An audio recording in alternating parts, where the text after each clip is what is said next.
ఏంటిదన్న ఇలా మీరు ప్రధానంగా డిమాండ్ చేసేటువంటి అంశం ఏంటిది? మీ యొక్క సమస్యల పరిష్కారాలను ప్రభుత్వానికి ఏ విధమైనటువంటి డిమాండ్లను మీరు పరిష్కరించాలని కోరుకుంటాం? తెలంగాణ రాష్ట్రంలో ఇప్పుడు బీఎడ్ అభ్యర్థులు దగ్గర మనకు 5 లక్షల నుంచి 6 లక్షల మంది బీఎడ్ అభ్యర్థులు ఉంటే ఈ 6 లక్షల 5 లక్షల బీఎడ్ అభ్యర్థులకి రావాల్సిన పోస్టులలో అందులో 70% ఎస్జిటి అభ్యర్థులకే మన ప్రభుత్వం ఇప్పుడు కేటాయిస్తూ ఉన్నది. అలా కాకుండా బీఈడి అభ్యర్థులకు రావాల్సినటువంటి పోస్టులన్నీ కూడా బీఈడి అభ్యర్థులకే కేటాయించాలని ఈరోజు ఇందిరా పార్క్ దగ్గర మనము ఆర్ కృష్ణన్న గారి నేతృత్వంలో ఇక్కడ ధర్నా కార్యక్రమం నిర్వహించడం జరుగుతున్నది. ప్రభుత్వం 108 జీవో ప్రకారంగా బీఈడి అభ్యర్థులకు చేసినటువంటి అన్యాయాన్ని వెంటనే సవరించాలి. 108 జీవోని వెంటనే రద్దు చేయాలని మేమందరం కోరుకుంటున్నాము. మనకి గతంలో కూడా 16,000 ప్రమోషన్లు ఎస్జిటి అభ్యర్థులకే ఇవ్వడం జరిగింది. అది స్కూల్ అసిస్టెంట్ పోస్టులు. కానీ ఎంతోమంది 5 లక్షల మంది నిరుద్యోగులు ఇవాళ స్కూల్ అసిస్టెంట్ పోస్టులు తెలంగాణ రాష్ట్రం అంతటా కూడా మనకు ఉన్నారు. వాళ్ళందరూ కూడా నానా కష్టాలన్నీ పడుతూ ప్రభుత్వ ఉద్యోగాలు రాక ప్రైవేట్ సంస్థల్లో పనిచేస్తూ చాలని జీతాలతో ఎన్నో అవస్థలు అనుభవిస్తున్నారు. ఇవాళ ఒకప్పుడు బీఎడ్ చేశారంటే పిల్లనిచ్చేటటువంటి పరిస్థితి. మా అల్లుడు బీఎడ్ చేశాడు, గవర్నమెంట్ ఉద్యోగం వస్తుందని చెప్పి. కానీ ఇవాళ బీఎడ్ అభ్యర్థులు అంటే అసలు మీకు ఎక్కడ ఉద్యోగాలు వస్తాయని వాళ్ళకి కనీసం వివాహాలు కూడా కాకుండా, పెళ్ళిళ్ళు కాకుండా, అటు ఉద్యోగాలు లేకుండా నానా రకాలైనటువంటి ఇబ్బందులు పడుతున్నారు. ఈ పరిస్థితి మారాలి. ఎవరికి కావాల్సినటువంటి ఉద్యోగాలు వాళ్ళకి ఇవ్వాలి అని మాత్రమే మేము కోరుకుంటున్నాం. ఇది ధార్మికమైనటువంటి కోరిక కాబట్టి అందరి మద్దతు దీనికి ఉంటుందని కోరుకుంటున్నాం. మీరు మాట్లాడగలుగుతారు? ఒకరు మాట్లాడగలుగుతారు మీరు. ఇప్పుడు టీటీసీ వాళ్ళకి బీఈడి వాళ్ళకి ఏంటి తేడా ఏంటిది? వాళ్ళ టీటీసీ వాళ్ళతో మీకు వచ్చేటువంటి ఇబ్బంది ఎట్లా ఉంది? అర్థం కాదు. అంటే మీరు టీటీసీ సంబంధించినటువంటి అభ్యర్థులకి మీకు ఉన్నటువంటి డిఫరెంట్ ఏంటిది? అసలు బీఈడికి ఉన్న టీటీసీ అంటే టీటీసీ వాళ్ళు అంటే అర్థం అంటే వాళ్ళు ఇంటర్ చేసి డైట్ రాసి వాళ్ళు 2 ఇయర్స్ ట్రైనింగ్ పొందుతున్నారు. మేము ఇంటర్ తర్వాత 3 ఇయర్స్ మేము డిగ్రీ చేసి కూడా మేము బీఎడ్ అది క్వాలిఫై ఎగ్జామ్ రాసి తర్వాత టెట్ రాయాల్సి వచ్చిన పరిస్థితి ఏర్పడింది మాకు. మేము ఇక్కడికి ప్రజెంట్ మేము ఎందుకు వచ్చాము అని అంటే మాకు ఫస్ట్ పోస్టులు లేవు. ఎస్జిటి వాళ్ళనే 70% వాళ్ళని రిక్రూట్మెంట్ చేస్తున్నారు. వాళ్ళకే ప్రమోషన్స్ ఇస్తున్నారు. వాళ్ళకు ప్రమోషన్లు ఇవ్వడం వల్ల అక్కడ వాళ్ళ ప్లేస్ అనేది ఖాళీగా అవ్వట్లేదు. వాళ్ళే ప్రమోషన్తోని ముందుకెళ్ళిపోతున్నారు. ఇక్కడ మేము ఇన్ని సంవత్సరాలు చదివి కూడా అక్కడ పోస్టులు లేనందుకు పోస్టులున్న భర్తీ కావట్లేదు. దానివల్ల మేము నష్టపోతున్నాము. అసలు పోస్టులు కూడా చాలా తక్కువగా ఇస్తున్నారు. దానివల్ల ప్రతి ఒక్కరు బీఈడి చేసిన ప్రతి విద్యార్థి కూడా పోస్టులు లేకపోవడం వల్ల చాలా సఫర్ అవుతున్నారు. అంటే 1-2 పోస్టులు అంటే క్యాస్ట్ వచ్చేసరికనంటే పోస్టులు తక్కువ అవుతున్నాయి. సో మా ఫీలింగ్ ఏంటిదని అంటే ఎక్కడో మారుమూల గ్రామం నుంచి మేము నిర్మల్ నుంచి వచ్చినాం. పిల్లల్ని అందరినీ వదులుకొని ఇక్కడ హాస్టల్లో నానా కష్టాలు పడి మేము ఇక్కడ కోచింగ్ సెంటర్లో మాకు ఒక పోస్టు ఉన్నా కానీ మేము ఏదో లోపట్ల ఫీలింగ్ తోని ఆ పోస్టుకి మేము కూడా ఓకే అన్నట్టు మేము ఇక్కడ కోచింగ్కి వచ్చాము. కానీ లోపల ఏదో ఒక భయం, లక్షల మందిలో ఒక పోస్టు అని అంటే అది కూడా కష్టం అవుతుంది. ఇప్పుడు వచ్చిన ముఖ్యమంత్రి గారు రేవంత్ రెడ్డి గారు మొన్ననే డిఎస్టీ పోస్టులు నింపాడు. సో ఇప్పుడు మేము అనుకుంటున్నాం ఏంటిదనంటే ఆ ఎస్జిటి పోస్టులు వాళ్ళకి 70% ఇస్తున్నారు కదా, వాళ్ళకి కాకుండా మాకు 100% భర్తీ చేయాలి. ఆయన చేతుల్లోనే ఉంది. ఇప్పుడు ఎట్లాగైతే తను ఇస్తున్నాడో మాకు కూడా న్యాయం చేయాలి. అంటే ఇప్పుడు వేసే పోస్టుల కంటే ఇంకా కొన్ని పోస్టులు ఎక్కువ వేయాలి. దానివల్ల మాకు న్యాయం జరుగుతుంది. అందరూ ఇప్పుడు ఎంత చదివినది నిరుద్యోగం కిందనే అవుతుంది. దీనివల్ల పిల్లలకి దూరం అవుతున్నాము, ఫ్యామిలీకి దూరం అవుతున్నాము. అంటే ఎక్కడి నుంచో వచ్చి ఇక్కడ బతికి చాలా కష్టపడి ఇప్పుడు టెట్టుని తీసుకొచ్చిండు. దాంట్లో కంపల్సరీ క్వాలిఫై కావాలి. క్వాలిఫై వచ్చిన డిఎస్సి రావాలని రూల్ లేదు. దీంట్లో మార్క్స్ రావాలి. మళ్ళీ దీనికి మేము కష్టపడాలి. మళ్ళీ అక్కడికి వచ్చేవరకనంటే ఆ పోస్టులకు కూడా మేము కష్టపడాల్సిన పరిస్థితి. తీరా చూసేవరకంటే అక్కడ పోస్టులు ఏమి ఉండట్లేదు. మాకు నిరాశ తప్ప ఏమీ లేదు. ఒక్కొక్కసారి ఏదైనా ఈ జీవితం ఇంతేనా అన్న బాధలు కూడా ఉన్నాయి. ఇక ప్రభుత్వమే అర్థం చేసుకోవాలి. ఇప్పుడు మేము నిరుద్యోగులమే. ఇంత చదివి మేము పాఠశాలలో ప్రైవేట్గా మేము చెప్పుకుంటున్నాము. మేము 10 మందికి అంటే కొన్ని 100 మంది పిల్లల్ని మేము అంటే వాళ్ళని మంచి భవిష్యత్తు భావితరాలకు మేము తీర్చిదిద్దుతున్న వాళ్ళము. ఇప్పుడు కొన్ని ప్రభుత్వాల వల్ల మేము ఇక్కడ కూర్చోవలసిన పరిస్థితి ఏర్పడింది. కొంచెం ప్రభుత్వం ఆలోచించాలా. మా వల్లనే ఇప్పుడు వచ్చే వాళ్ళు మా వల్లనే గెలుపొందుతున్నారు. వాళ్ళు ప్రభుత్వాన్ని నడిపిస్తున్నారు. సో మాకు దించాలంటే మాకు క్షణం పట్టది. మేము అందరం కలిసి పోరాటం కంపల్సరీ చేస్తాము. మేము ఎట్లాగో తెలంగాణని ఏ విధంగా సాధించుకున్నామో అదే విధంగా కూడా మేము ఇప్పుడు అందరం కలిసికట్టుగా పోరాటం చేస్తాము. కంపల్సరీ మాకు ఈ పోస్టులు వేయాలి. వేయకపోతే మొత్తం బీఈడీనే రద్దు చేయండి. మీరు ఆ ఎస్జిటి వాళ్ళకి ఇవ్వండి. వాళ్ళకు మాకు ఏంటి, ఇప్పుడు ఇంటర్ చదివిన వాళ్ళు టెట్ చేస్తున్నారు, వాళ్ళు వచ్చేస్తున్నారు. వాళ్ళకి ఏజ్ ఎంత ఉంటుంది? కనీసం 21+ ఉంటున్నారు. ఇప్పుడు నా ఏజ్ చూస్తే 40. నా ఏజ్ చూస్తే 40. 15 సంవత్సరాల నుంచి కష్టపడుతూనే ఉన్నా, డిఎస్ రాస్తానే ఉన్నా. పాయింట్లలో హాఫ్ మార్కుతో కూడా పోతుంది. మళ్ళీ ఏజ్ కూడా చూస్తున్నారు. ఇవన్నీ దృష్టిలో పెట్టుకొని మాకు న్యాయం జరగాలి. ముఖ్యమంత్రి రేవంత్ రెడ్డి గారు మీరు ఖచ్చితంగా ఇది ఆలోచించాలి. మీరు మొన్న చేపట్టిన కార్యక్రమం బాగుంది. ఇన్ని రోజులు మాకు జాబులు లేనందుకు ఇప్పుడు సంతోషమే, ఒకరికి వచ్చిన సంతోషమే. కానీ మాకు కూడా న్యాయం జరగాలి మా బీఈడీ అభ్యర్థులకు. అంటే ఇప్పుడున్న పోస్టుల కంటే ఎక్కడెక్కడైతే ప్రమోషన్లు వస్తున్నాయో అవన్నీ క్యాన్సిల్ చేసి అక్కడ ఖాళీగా ఉన్నవి ఇంకా పోస్టులు పెంచి మాకు న్యాయం జరగాలని మేము అనుకుంటున్నాము. అదంతా మీ చేతుల్లోనే ఉంది. గతంలో ఎట్లా ఉండేది? గతంలో కూడా ఇట్లాంటి పరిస్థితి ఉండేదా బీఈడీ వాళ్ళకి? ఇంకేమన్నా అదనంగా ఇంకా మీకు ఏమైనా ఎక్స్ట్రా బీఈడీ చేసినటువంటి వాళ్ళకి ఇంకా అదనంగా ఏమైనా పోస్టులు ఉండేదా? ఎప్పుడైనా ఇదే పరిస్థితి ఉంది. వాళ్ళకే న్యాయం జరుగుతుంది. ఎస్జిటి వాళ్ళకి మాకు ఏం సమానం? మేము డిగ్రీలు చేసి బీఈడీ చేసి ఇప్పుడు వాళ్ళతో మేము సమానంగా కూర్చున్నాము. మేము ఇంటర్లు, డిగ్రీలు, పీజీలు దీంట్లో అన్నీ అయిపోతున్నాయి. మాకు అక్కడ పోస్టులే లేవు. ఇచ్చిన వాళ్ళకి ఇస్తూనే ఉంటున్నారు. మరి మేము ఎప్పుడు మరి ఏజ్ పోతూనే ఉంది. అంటే మీరు ఎస్జిటి వాళ్ళకు ఇవ్వద్దని అని అంటలే, మాకు 100% చేయండి అంటున్నాం. పోస్టులు పెంచండి, పోస్టులను ఎక్కువ 100% పోస్టులను పెంచండి అని అంటున్నాము. ఇక మీ ప్రభుత్వంతో కాలేదనుకోండి, మొత్తము బీఈడీనే రద్దు చేయండి. అంతే, ఏం లేదు ఇంకా. Okay sir. సుప్రీంకోర్టు తీర్పు అనే నెపంతో ఒక సాగు పెట్టుకొని ఓన్లీ డిఈడి వాళ్ళు ఇంటర్ డిగ్రీలు హైయర్ క్వాలిఫికేషన్ ఎలిజిబుల్, అదే పూర్తిగా తప్పది. దాంతోపాటు స్కూల్ ఆఫ్ స్టేట్ పోస్టులు వచ్చినాయి. దాన్ని ప్రమోషన్ టెస్ట్లో బదిలీ చేస్తావు. Intermediate చదివినోడు 9th class 10th class పాఠాలు చెప్తాడా? అందుకే ఆ జీవనం రద్దు చేసి ఈ అశాస్త్రీయమైన అసంబద్ధమైనటువంటి జీవనం రద్దు చేసి స్కూల్ అసిస్టెంట్ పోస్టులను 100% బీడీ వాళ్ళతో భర్తీ చేయాలి. లేకపోతే తప్పనిసరిగా ఈ ఉద్యమం పెద్ద ఎత్తున బీడీ చేసిన వాళ్ళందరూ పెద్ద సంఖ్యలో ఉన్నారు. బీడీ చేసిన వాళ్ళు 4 లక్షల మంది ఉంటారు.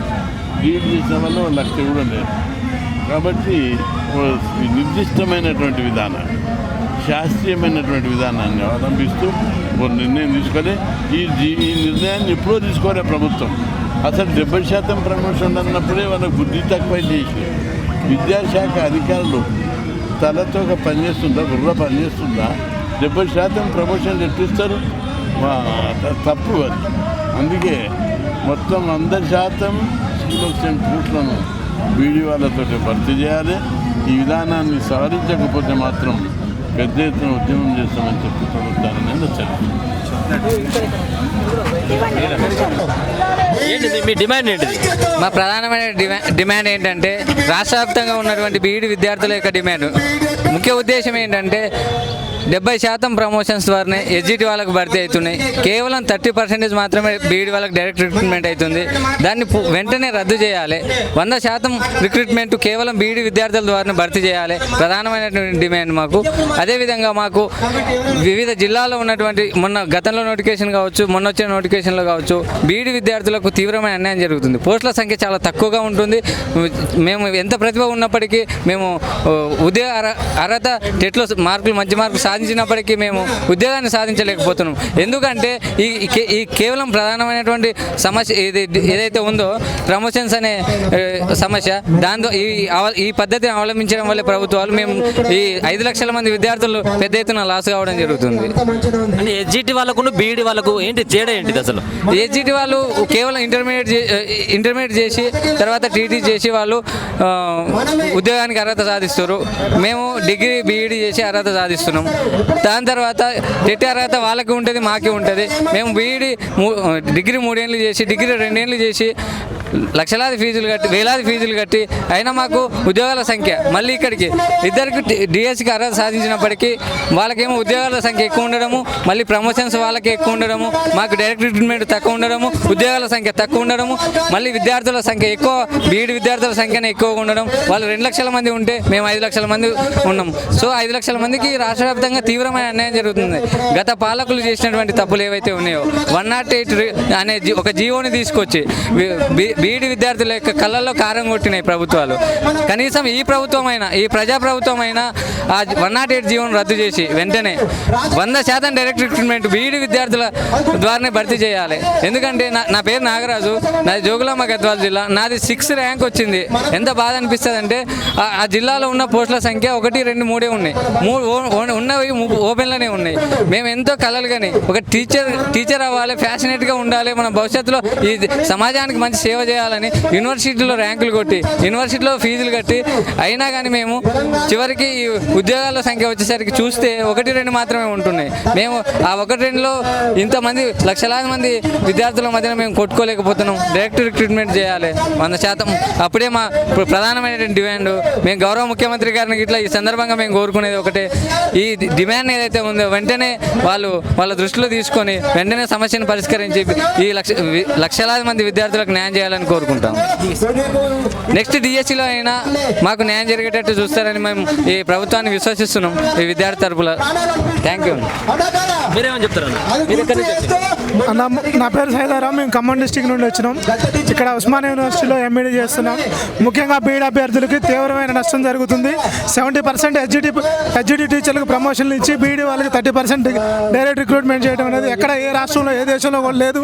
ఇది తెలంగాణలో ముఖ్యమైన తెలంగాణలో బీఈడి అభ్యర్థులకు తీవ్రమైన అన్యాయం జరుగుతుంది. పక్కన ఏపీ ప్రభుత్వం చూసుకున్నా, పక్క రాష్ట్రంలో చూసుకున్నా డైరెక్ట్ రిక్రూట్మెంట్ జరుగుతుంది. అక్కడ 100% పోస్టులు బీఈడి క్వాలిఫికేషన్ ఉన్న వాళ్ళకి, టెట్ 2 క్వాలిఫై అయిన వాళ్ళకి డైరెక్ట్ రిక్రూట్మెంట్ జరిగింది. ఎవరు సత్తా వాళ్ళదే పోటీ పరీక్షలో నిరూపించుకోవాలి. కానీ ప్రమోషన్ అనేది ఇంత పర్సంటేజ్ అనేది పూర్తిగా వ్యతిరేకత. బీఈడి స్కూల్ అసిస్టెంట్ అభ్యర్థులకు మాత్రం తీవ్రమైన అన్యాయం జరుగుతుంది. దీనిపై తెలంగాణ ప్రజాప్రభుత్వం స్పందించాలి, తగిన చర్యలు తీసుకోవాలి. 70-30% అనేది ముఖ్యమైన తీవ్రమైన అన్యాయం జరుగుతుంది. మేమే ఏరుకోరి తెచ్చుకున్నాం ప్రజాప్రభుత్వాన్ని. ధర్నాలు, ర్యాలీలు చేసుకుంటా, విలేజ్లో తిరుగుకుంటా, ఎన్నో అవస్థలు పడుకుంటూ తెచ్చుకున్న ప్రభుత్వం ఈరోజు మాకే తీవ్రమైన వివక్షత చూపుతుంది. దీనిపై ఎంతోమంది మొన్న డిఎస్సిలో 1 పాయింట్లలో కోల్పోయి సూసైడ్ చేసుకునే ఘటనలు మన తెలంగాణ రాష్ట్రంలోనే కనబడుతున్నాయి. ఇది సదరు గౌరవమైన ముఖ్యమంత్రి గారికి మీ మీడియా ద్వారా తెలియజేయాలని చేస్తూ మా బీఈడి విద్యార్థులు నిరసన తెలియజేస్తున్నాం. ధన్యవాదాలు మీ అందరికీ.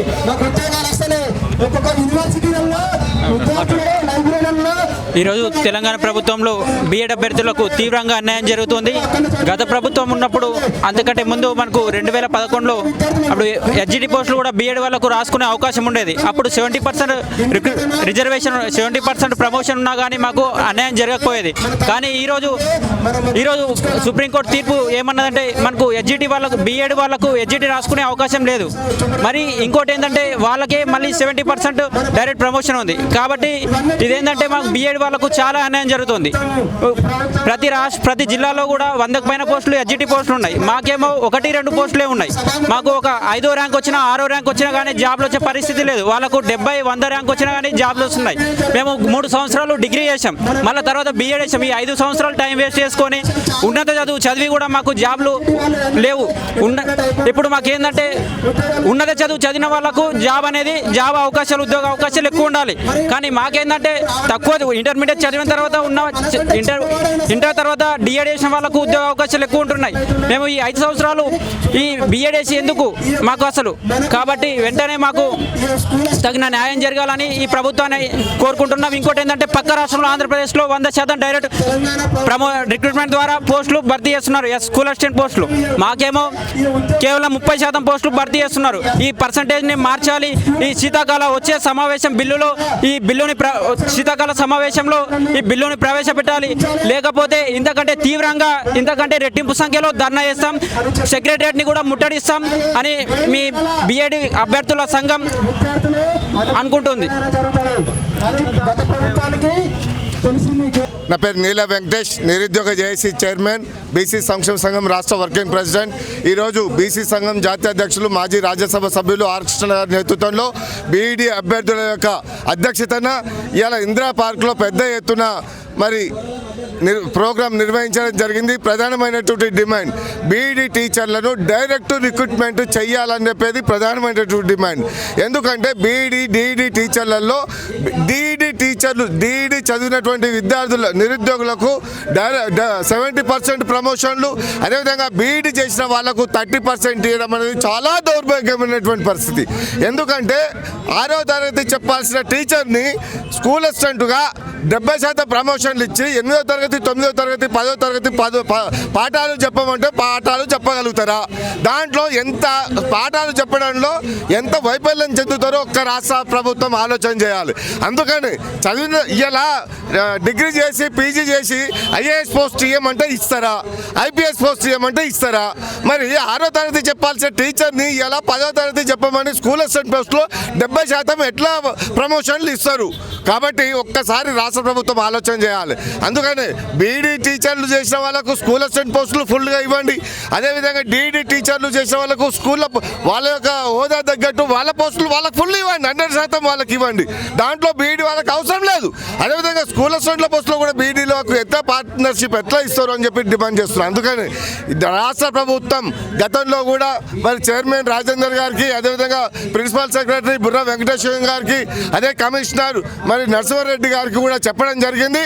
దీంట్లో ఈ స్కూల్ అసిస్టెంట్ల పోస్టులను డైరెక్ట్ రిక్రూట్మెంట్ చేసే విధంగా రాష్ట్ర ప్రభుత్వం నిర్ణయాలు తీసుకోవాలి. ఇలా ప్రభుత్వ పాఠశాలలో దాదాపుగా 26,000 పోస్టులు ఖాళీగా ఉన్నాయి. ఇలా ప్రైవేట్ పాఠశాలలకు ప్రభుత్వ పాఠశాలలో టీచర్లు లేక బయట ప్రైవేట్ పాఠశాలకు వెళ్ళి పుస్తకాలు కొనుక్కోలేక పుస్తక తాకట్లు పెట్టి ఫీజులు కట్టలేక నానా కోసం ఇబ్బంది పడుతున్నారు బడుగు బలైన వర్గాల జాతి బిడ్డలు. ఇలా ప్రభుత్వ పాఠశాలలు ఎవరు చదువుతారు? బడుగు బలైన వర్గాల జాతి బిడ్డలే తింటారు, ఒక చదువుతారు. ఇలా స్కూల్ ఒక రిక్షా కార్మికుడు బిడ్డ, ఒక ఆటో డ్రైవర్ బిడ్డ, ఒక కారు డ్రైవర్ బిడ్డలు ఇలా ఇండ్లలో పాచి పని చేసుకునే పిల్లలే ఇలా ప్రభుత్వ పాఠశాలలో చదువుతారు. మరి వాళ్ళకు కూడా ఇలా డైరెక్ట్ ఒక స్కూల్ టీచర్లు లేకపోతే, పాఠాలు చెప్పే పంతులు లేకపోతే ఏ విధంగా ప్రభుత్వ పాఠశాలలు ప్రైవేటు ధీటుగా ఎట్లా ఉంటాయి? ఇలా తెలంగాణ తెచ్చుకునేటప్పుడు నీరు నిధులు నియామకాల పేరు మీద ఇలా నియామకాల్లో ఎక్కడ 100% మేము ఫుల్ఫిల్ చేస్తామన్నారు. ఇప్పటికీ 10 ఏళ్ళు గడుస్తున్నా కానీ స్కూళ్ళు ఒక రిజిస్ట్రేషన్ పేరుతోని చాలా ప్రభుత్వ పాఠశాలను తాళాలేశారు. ఇలా తండాలకు వెళ్తే, ఎస్సీ వార్డులకు వెళ్తే, బీసీ వార్డులకు వెళ్తే ఇలా ప్రైమరీ స్కూళ్ళు కనుమరుగైపోయినాయి. ఇలా పెద్ద ఎత్తున ఒక గ్రామ పంచాయతీ ఉన్న దగ్గర కూడా 10th క్లాసు స్కూళ్ళు లేవు. కాబట్టి ఇవన్నీ కూడా పునరుద్ధరణ చేయడానికి టీచర్ల భర్తీ ఎక్కడ కొరత లేకుండా వెయ్యాలి. ఇలా పీఈటీ ఉద్యోగాలు లేవు, సరిగ్గా నిర్వీర్యమైపోయినాయి. ఒక డ్రాయింగ్ టీచర్, క్రాఫ్ట్ టీచర్లు లేరు, జూనియర్ అసిస్టెంట్ లేడు, సీనియర్ అసిస్టెంట్ లేడు, బెల్లు కొట్టే అటెండర్ కూడా కరువైపోయినది. కాబట్టి ప్రభుత్వ పాఠశాలను నిర్వీర్యం కాకుండా ప్రైవేట్ పాఠశాలలకు ధీటుగా ఎప్పుడైతే తీర్చిదిద్దుతారో అప్పుడే తెలంగాణ రాష్ట్ర ప్రభుత్వం ప్రజలు కళ్ళ మంచిగా చదువుకొని విద్యా, ఉద్యోగ, ఆర్థిక, రాజకీయ రంగంగా ఎదగడానికి అవకాశాలు ఉంటాయని చెప్పి విద్యా ప్రణాళికలు దెబ్బతినకుండా రాష్ట్ర ప్రభుత్వం కాపాడాలని చెప్పి నేను డిమాండ్ చేస్తున్నా. లేకపోతే రాష్ట్ర ప్రభుత్వం ఆర్ కృష్ణ నేతృత్వంలో బీఈడీ టీచర్ల అధ్యక్షతన మొత్తం సెక్రటరియట్ ముట్టడించడానికి, సీఎం క్యాంప్ ఆఫీస్ ముట్టడించడానికి సిద్ధంగా ఉన్నామని చెప్పి హెచ్చరిస్తున్నా. కొన్ని సంవత్సరాల నుంచి మేము చాలా తీవ్రంగా నష్టపోతున్నాం. మా నిరుద్యోగుల సంఖ్య చాలా పెరిగిపోతున్నది.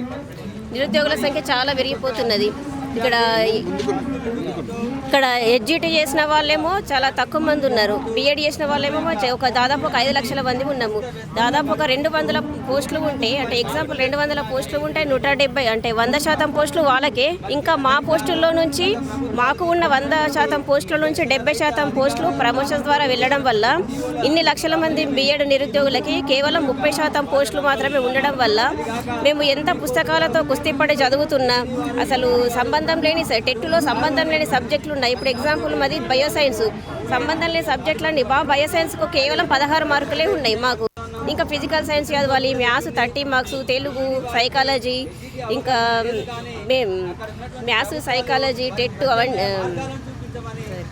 మాకు సంబంధం లేని సబ్జెక్టులు అన్నీ చదవాలి. ఇంకా అంత కష్టపడి టెట్టును గట్టకెక్కించుకొని డిఎస్సి ప్రిపేర్ అయ్యామంటే డిఎస్సిలో నాకు 51.57 మార్క్స్ వచ్చాయి 100% కానీ ఇందులో టెట్ మార్క్స్ 20%. టెట్లో నాకు 13 కలిసాయి. డిఎస్సిలో 80 మార్కులకి గాను నాకు 67 మార్కులు వచ్చాయి. అంటే ఇంతకన్నా ఎక్కువగా చదవడం ఎవరి వల్ల అవుతుంది? ప్రతి బుక్లో నుంచి ప్రతి మూల చదివి ఖచ్చితంగా నాకు జాబ్ కావాలి అనే ఉద్దేశంతో వేరే ఆధారం లేక ఖచ్చితంగా జాబ్ రావాలని ప్రతి మూల చదివినా మా బీసీడీ ఇప్పుడు నేను బీసీడీ కేటగిరీలో 0 పోస్టులు ఉన్నాయి, ఓపెన్లో 7 ఉన్నాయి. అంటే ఇంకొక 2 పోస్టులు ఉన్నా అంటే మా కేటగిరీలో ఒక్క పోస్ట్ ఉన్నా నాకు వచ్చేది. ఇప్పుడు ఇన్ని ఎక్కువ మార్కులు వచ్చినా కూడా రాకపోవడానికి కారణము ఈ 70% డైరెక్ట్ రిక్రూట్మెంట్ జరగడం ద్వారానే ఈ ఎస్జిటి పోస్టులకి 70% వెళ్ళిపోవడం, ఎస్జిటి వాళ్ళకి 70% వెళ్ళిపోవడం ద్వారానే మాకు 30% ఉంచడం ద్వారానే నాకు జాబ్ మిస్ అయింది. నాకు కాదు చాలా మంది కూడా 0.00 తేడాతో ఏజ్ తేడాతో చాలామందికి జాబ్ మిస్ అవ్వడం జరిగింది. మొన్న మా బిఎడ్ మిత్రులు ఇద్దరు చనిపోవడం కూడా జరిగింది. అంటే మా ప్రాణాలతోనే చెలగాటం ఆడుతున్నారు. ఈ విధంగా మీరు ఆలోచిస్తున్నారా లేదా? మా పరిస్థితుల్లో ఉండి మా సిచ్యువేషన్లో ఉంచి కొంచెం దయతలిచి మా గురించి ఆలోచించండి. మేము ఎన్నో బుక్కులు చదివాము, ఎన్నో నిద్రలేని రాత్రులు గడిపాము, ఎన్నో కడుపులు మార్చుకొని పిల్లల్ని అత్తమామలకు వదిలిపెట్టి కోచింగ్ సెంటర్ల నుంచి ఇంకా ఆస్తులు అమ్ముకొని ఎన్నో త్యాగాలు చేసి చదువుతున్నాము. మేము జాబ్ తెచ్చుకొని అందరికీ ఆదర్శంగా ఉండాలని అనుకున్నాం, కానీ జాబ్ తెచ్చుకోకుండా ఈ విధంగా రోడ్ల మీద అడుక్కున్న వాళ్ళతో సమానంగా ఈ విధంగా బిచ్చగాళ్ళలాగా పోస్టుల గురించి అడుక్కోవాల్సిన పరిస్థితి వస్తుందని అస్సలు అనుకోలేము. దసరా కానుకగా అందరు స్పెషల్ బస్సులు పెట్టి ఆ రోజు ఎల్బీ స్టేడియంలో వాళ్ళకి సన్మానం జరుపుతున్నట్టుగా, వాళ్ళు నోబెల్ ప్రైజులు పొందినట్టు సన్మానం జరుపుతున్నట్టుగా వాళ్ళకి ఆ రోజు దసరా పండుగ కానుకగా ఇచ్చారు కదా. మాకు ఆ రోజు నిజంగా నిద్ర పట్టలేదు. పాత బట్టలు ఫస్ట్ టైం పాత బట్టలు వేసుకున్నాం. నమ్మండి నమ్మకపోండి, మాకు జాబ్ మిస్ అయిందన్న బాధలు అసలు పండగలానే వాళ్ళకు ఇచ్చే అంటే పోస్టులు ఇక్కడ లేకపోవడం వల్ల ఏం జరిగిందంటే ఇక్కడ చదివే వాళ్ళకు అన్యాయం జరిగింది. అంటే చదివే వాళ్ళకి ఇప్పుడు నేను కష్టపడి చదివిన 81.57 చూడండి మార్క్స్, 81.57 మార్క్స్ వచ్చినాయి. ఇంత చదివినా కూడా పోస్టులు లేవు. అంటే కొంతమందికి లక్కులో కొంతమందికి వస్తాయి. ఇప్పుడు ఎస్జిటి వాళ్ళకు ఇప్పుడు మా విలేజ్లోనే 50 మార్క్స్ వచ్చిన ఎస్జిటి క్యాండిడేట్స్కి జాబ్ వచ్చినాయి. ఇప్పుడు నాకు వాళ్ళకి డబుల్ మార్క్స్ వచ్చినాయి, 81.57 వచ్చినాయి. మా ఇంట్లో ఏమంటున్నారు, వాళ్ళకి జాబ్ వచ్చింది నీకు రాలేదు అని అట్లా ఎత్తి పొడుస్తున్నారు. అంటే వాళ్ళకేం తెలుసు, చదువుకొని వాళ్ళకి ఏం తెలుసు జాబ్ వచ్చిందా రాలేదా అని చూస్తారు, కానీ అక్కడ సిచ్యువేషన్ ఏంది, అసలు ఏమైంది, ఏంటి పరిస్థితి అని చూస్తారా? అంతే ఉంది. జాబ్ వస్తే వాళ్ళు టాలెంటెడ్ పర్సన్స్, జాబ్ రాకపోతే వాళ్ళు టాలెంట్ లేదు, వాళ్ళకి ఎందుకు పనికిరారు, అంతే చూస్తారు కదా. డిఎస్సి నియామకాల్లో తప్పిదాలు జరగలేక మాకు రావాల్సిన పోస్టులను మాకు కేటాయించలేరు. 40-50 మార్కులు వచ్చిన ఎస్జిటి వాళ్ళకు, అంటే మాకంటే 10-15 ఇయర్స్ చిన్న వాళ్ళకి జాబులు వచ్చినాయి. మాకంటే ఇప్పుడు మేము లైఫ్లో ఆల్రెడీ సెటిల్ అయి ఉండాలి ఈ పాటికి, అయినా కూడా మేము పిచ్చలలాగా మా పిల్లల ముందు మా పిల్లలు చదువుతున్నారు, వారితో పాటు మేము చదువుతున్నారు. మా పిల్లలు అడుగుతున్నారు ఇంకెన్ని సంవత్సరాలు చదువుతావు, ఇంకెప్పుడు జాబ్ వస్తుంది, మీకంటే చిన్నోళ్ళకు వాళ్ళకి ఆంటీకి జాబ్ వచ్చింది, వీళ్ళకి వచ్చింది, వాళ్ళకి వచ్చిందని అడుగుతున్నారు. మేము ఏమని సమాధానం చెప్పాలి? అంటే మాలో టాలెంట్ లేదా? ఉన్నది, కానీ ఇక్కడ పోస్టులే లేనప్పుడు మేము ఎంత చదివి ఏం లాభము? అంటే డిఎస్సి అనేది మా అసలు కళలానే మిగిలిపోతుంది. మా కళని ఎప్పుడు సాకారం చేసుకోవాలి? మీరు పోస్టులు వేస్తే కదా మా కళ సాకారం అయ్యేది. లేని పోస్టుల కోసము ఒక్కొక్క పోస్టు గురించి 2000-3000 మందిని పోటీ పడుతున్నాం. మనతో ఎవరు చదవరా? 2-3 చదువుతారా? ఎంతో మంది చదువుతారు. మరి అందరికీ న్యాయం జరగాలంటే ఖచ్చితంగా పోస్టుల సంఖ్యను పెంచాల్సింది. మొన్న ఒకరు ఆత్మహత్య చేసుకున్నారు, ఒక సారు. అంటే ఇప్పుడు స్కూల్ అసిస్టెంట్ టీచర్గా తరగతి గదిలో పిల్లలకి విద్యాబుద్ధులు నేర్పించిన సారు, ఒక టీచర్ చనిపోయిందంటే ఎన్ని తరాలు ఒక టీచర్ చేతిలో ఎన్ని తరాలు చెందుతాయి? టీచర్ మంచిగా చెప్తే ఒక ఇంజనీర్ కావచ్చు, ఒక డాక్టర్ కావచ్చు, ఒక న్యాయవాది కావచ్చు, ఎంతో మంది భవిష్యత్తు రూపుదిద్దుకుంటుంది ఒక టీచర్ చేతిలో. ఒక టీచర్ చనిపోయిందంటే ఎంత మంచి టీచర్ చనిపోయిందంటే ఎన్ని తరాలు ఆ విధంగా అంటే ముందుకెళ్ళ పోస్టులు ఉన్నాయి, అక్కడ ఖాళీలు ఉన్నాయి, పోస్టులు ఉన్నాయి, కానీ మాకు రావాల్సిన పోస్టులను మాతోనే భర్తీ చేయడం లేదు, బిఎడ్ వాళ్ళతోనే భర్తీ చేయడం లేదు. మాకు 100% పోస్టులు ఉంటే అందులో 70% ఎస్జిటి వాళ్ళకి ప్రమోషన్స్ ద్వారా వెళ్తున్నాయి. 30% మాత్రమే మాకు కేటాయిస్తున్నారు. దానివల్ల ప్రభుత్వాన్ని కోరుకోవడం ఏంటంటే పోస్టుల సంఖ్యను పెంచాలి. మా బీఎడ్ రేషియో ఒకసారి చూసండి. ఎస్జిటి వాళ్ళు ఎంతమంది ఉన్నారు, బీఎడ్ నిరుద్యోగులు ఎంతమంది ఉన్నారు. ప్రమోషన్స్ కోటాను తగ్గిస్తే మాకు పోస్టుల సంఖ్య పెరుగుతుంది. మా బీఎడ్ వాళ్ళకి పోస్టుల సంఖ్య పెరుగుతుంది. బాగా చదువుకున్న వాళ్ళందరికీ న్యాయం చేకూరుతుంది. ఓకే, మేము బీఈడి నిరుద్యోగులం. మాకు బీఈడి స్కూల్ అసిస్టెంట్ క్యాడర్ పోస్టులలో బీఈడి వాళ్ళతోని డైరెక్ట్ రిక్రూట్మెంట్లో ఓన్లీ 30% మాత్రమే చేస్తున్నారు. ఇది ఎంతవరకు కరెక్టు? చదువుకున్న వాళ్లకు మెజార్టీ పర్సెంటేజీ ఉండాలి ఉద్యోగాలు, కానీ ఆల్రెడీ ఉద్యోగం ఉన్న వాళ్లకు 70% ఏ విధంగా ప్రమోషన్ ఇస్తారు? జాబ్ ఉన్న వాళ్ళకే ఉద్యోగం, పెద్ద ఉద్యోగం ఇస్తే మరి చదువుకున్న వాళ్ళు, ఉన్నత విద్యలు చదివిన వాళ్లకు ఎటు పోవాలి? గతంలో ఆంధ్ర పాలకుల సమైక్య పాలనలో 1960s సర్వీస్ రూల్స్లో ఆనాడు డిప్లొమా కోర్స్ అనేది లేదు. బీఈడి కోర్సుతోనే స్కూల్ అసిస్టెంట్తో పాటు ఎస్జిటి పోస్టులను నింపేది. ఎస్జిటి పోస్టులు 100% నింపేది బీఈడి వాళ్ళతో. స్కూల్ అసిస్టెంట్లో 30% డైరెక్ట్ రిక్రూట్మెంట్ ఇచ్చేది. సరే, ఎస్జిటి 100% ఇస్తున్నారు కదా, ఆనాడు డైట్ కోర్సు లేదని సరే వాళ్ళకు తొందరగా ప్రమోషన్ ఇవ్వాలనే కోసం అప్పుడున్న పరిస్థితులకు తగ్గట్టు 70% ప్రమోషన్ ఇవ్వచ్చు. మేము అబ్జెక్షన్ పెట్టలే. అప్పుడు ఎవరు కూడా అప్పుడు ఆనాడు 1960s సర్వీస్ రూల్స్లో 70% ప్రమోషన్ పెట్టినప్పుడు అసలు ఎడ్యుకేషనే సరిగా లేదు, చదువుకున్న వాళ్ళే లేరు. హైయర్ ఎడ్యుకేషన్ అనేది ఆ రోజుల్లో లేనే లేదు. 10th క్లాసే గతి లేదు. అప్పుడు పరిస్థితులు వేరు, ఇప్పుడు పరిస్థితులు వేరు. ఇప్పుడు డిప్లొమా కోర్స్ అనేది ఎస్జిటి వాళ్ళకి ఇవ్వడం వల్ల ఎన్సిటి ఏమో మీరు బీఈడి చేసుకోండి గెజెట్ ఇస్తుంది, మీరు ఎస్జిటికి ఎలిజిబిలిటీ ఇస్తామని అంటుంది. సుప్రీంకోర్టు ఏమో మీరు నాట్ ఎలిజిబుల్ అని అంటుంది. ఈ ఏంది పరిస్థితులు? ఈ వ్యవస్థలు ఏంది? ఈ సర్వీస్ రూల్స్ ఏంది? ప్రెసిడెన్షియల్ రూల్స్ ఏంది? ఎన్సిటి ఏంది? ఈ న్యాయస్థానాలు ఏంది? మమ్మల్ని ఈ అన్ని వ్యవస్థల మధ్యలో మేము బీఈడి వాళ్ళం స్కూల్ అసిస్టెంట్ క్యాడర్లో ఓన్లీ 30% ఇవ్వడం వల్ల మేము మధ్యలో నలిగిపోతున్నాం, చచ్చిపోతున్నాం. ఈ అన్ని వ్యవస్థలు మమ్మల్ని చంపుతున్నాయి. మా బీఈడి కోర్సుతో ఉన్న స్కూల్ అసిస్టెంట్ క్యాడర్ పోస్టులు మొత్తం 100% డైరెక్ట్ రిక్రూట్మెంట్ ఇవ్వాల్సిందే. ఎస్జిటి ఛాన్స్ ఎప్పుడు అయితే మీరు ఎలిజిబిలిటీ కాదని అన్నప్పుడు మా స్కూల్ అసిస్టెంట్ క్యాడర్లో మా పోస్టులు మాకు 100% డైరెక్ట్ రిక్రూట్మెంట్ ఇవ్వాల్సిందే. ఎవరో పోస్టులు ఎవరో మేము అడుగుతలేము. స్కూల్ అసిస్టెంట్ నుంచి ఏమో జిఎల్కి ప్రమోషన్ ఉండదు, ఎస్జిటి నుంచి స్కూల్ అసిస్టెంట్కి ఎట్లా ప్రమోషన్ ఉంటుందా? ఇది ఎంతవరకు కరెక్ట్? ఇది జిఎల్ ఏమో 90% డైరెక్ట్ రిక్రూట్మెంట్ ఉంది, అలా నాన్ టీచింగ్ వాళ్ళకే 10% ప్రమోషన్ ఉన్నది. ఇక్కడ ఏంది ఎస్జిటి వాళ్ళకు? ఇక్కడ మాకు ఎస్జిటి ఛాన్స్ ఇవ్వరు. ఛాన్స్ ఇవ్వకుండా ఓన్లీ స్కూల్ హాస్టల్లో 30% డైరెక్ట్ రిక్రూట్మెంట్ ఎట్లా కండక్ట్ చేస్తారు? ఇది ఎట్లా ఉండదంటే ఆకలితో ఉన్న వాళ్ళకు ఎంగిలి మెతుకులతోని కడుపు నింపుకోవాలన్నట్టు వ్యవస్థలు అన్ని చేస్తున్నాయి. మమ్మల్ని కడుపు నిండా తిన్న వాళ్లకు ఇంకా ఫుల్ భోజనం పెడుతున్నారు. ఇది ఎంతవరకు కరెక్టు? విద్యాశాఖ మంత్రి ముఖ్యమంత్రి దగ్గర పెట్టుకొని మీరు కంపల్సరీ మమ్మల్ని మా బీఈడి నిరుద్యోగులను అందరినీ పిలిచి చర్చలు పెట్టి మా సమస్యను రాబోయే ఫిబ్రవరి డిఎస్సిలో మాకు 100% డైరెక్ట్ రిక్రూట్మెంట్ ద్వారా అమలు చేసి రేపు డిసెంబర్ 9 నుంచి జరిగే అసెంబ్లీ సమావేశాల్లో దీన్ని అమెండ్మెంట్ చేసి ప్రెసిడెన్షియల్ రూల్స్ సర్వీస్ రూల్స్లో మార్చి మమ్మల్ని 100% డైరెక్ట్ రిక్రూట్మెంట్ స్కూల్ అసిస్టెంట్ పోస్టులు కండక్ట్ చేయాలని ముఖ్యమంత్రి రేవంత్ రెడ్డి గారికి కోరుతున్నాం.